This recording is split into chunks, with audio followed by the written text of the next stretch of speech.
కొండాపూర్లో అత్యంత ఖరీదైన సంపన్నులు నివసించే ప్రాంతంలో ఫామ్ హౌస్ కట్టుకున్న ఇప్పుడు వెలగపూడిలో కోట్లాది రూపాయలతో మహా ప్యాలెస్ కట్టుకుంటున్న ఆయన మాత్రం గురి కింద సామెతలాగా ఉంటాడు. తన నలుపు ఎవరికీ తెలియదు. ఇది ఎవ్వరికి జనాలకు అర్థం కాదు. తను ఏం చేసినా చెల్లుబాటు అవుతుంది.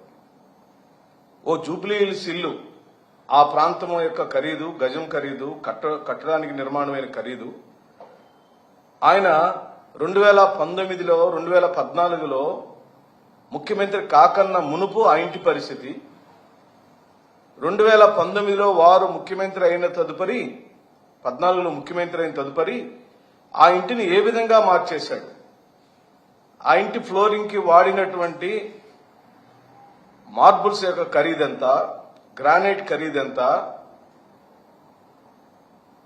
ఆ ఇంట్లో ఉన్న వస్తువుల విలువెంత, టెర్రస్ మీద విదేశాల నుంచి తీసుకొచ్చిన మొక్కల యొక్క విలువెంత, ఎందుకు ఈ రోజు వరకు ఏ ఒక్కరికి ఆ ఇంట్లో ప్రవేశం లేదు, ఎవరికి జూబ్లీహిల్స్ లో కట్టుకున్న నిర్మాణాన్ని ఎందుకు చూపించట్లేదో మనకు అర్థం కాదు. అమరావతిలో 5 ఎకరాల పైగా సువిశాల విస్తీర్ణంలో మహా ప్యాలెస్ నిర్మాణానికి ఇటీవల చంద్రబాబు నాయుడు గారి కుటుంబంతో సహా భూమి పూజ చేశారు. శుభం. అమరావతిలో ఆయన ఇల్లు నిర్మించుకోవడానికి మాకేం అభ్యంతరం లేదు. కానీ విడ్డూరం ఏంటంటే కేబినెట్ మంత్రులు ఉన్నారు, వాళ్ళకి ఆహ్వానం లేదు. ఆ ప్రాంతంలో ఆయన ఎక్కడ ఇంటి నిర్మాణం చేసుకున్నారో, ఏ అమరావతి రైతుల కోసం ఏదో చేస్తున్నారని బిల్డప్ చేశాడో ఆ అమరావతి రైతు సంఘానికి ఆహ్వానం లేదు. ఇంకా విడ్డూరం ఏంటంటే ఎక్కడైతే ఈయన ఇంటి నిర్మాణం చేసుకుంటున్నాడో ఆ ప్రాంతానికి శాసనసభకు ప్రాతినిధ్యం వహిస్తున్న ఓ దళిత ఎమ్మెల్యేకి ఆహ్వానం లేదు. మమ్మల్ని గుడారాలు కట్టుకున్నాము, గుడారాల్లో వెళుతున్నాడు జగన్మోహన్ రెడ్డి గారు, మనుషులు కనపడట్లేదు అని ఎద్దేవా చేశారే.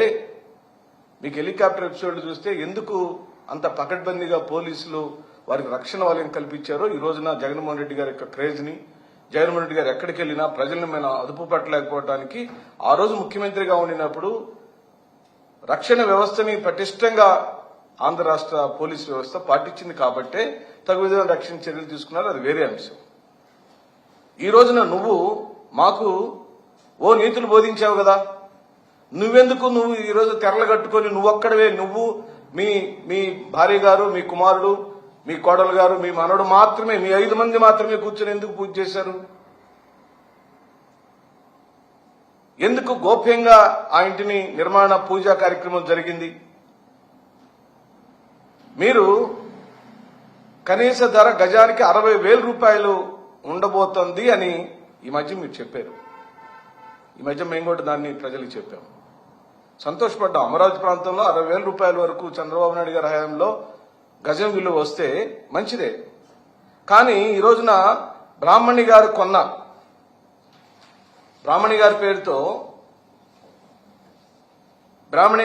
పేరుతో కొన్న ఆ స్థలం విలువ కేవలం 15,000 రూపాయలు మాత్రమే గజం ఉంది. మీరేమో ప్రజలకు ఇచ్చేదాన్ని 60,000 రూపాయలు అన్నారు.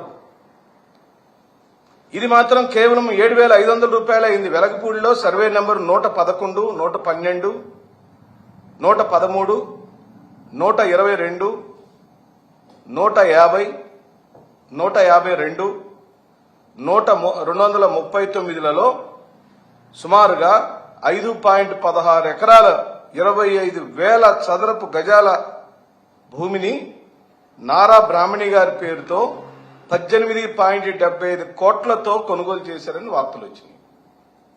దాన్ని 18.75 కోట్లు గజాల లెక్కలోకి మారిస్తే గజం విలువ ఈ రోజున బ్రాహ్మణి గారు కొనుక్కున్న గజం విలువ కేవలం 7,500.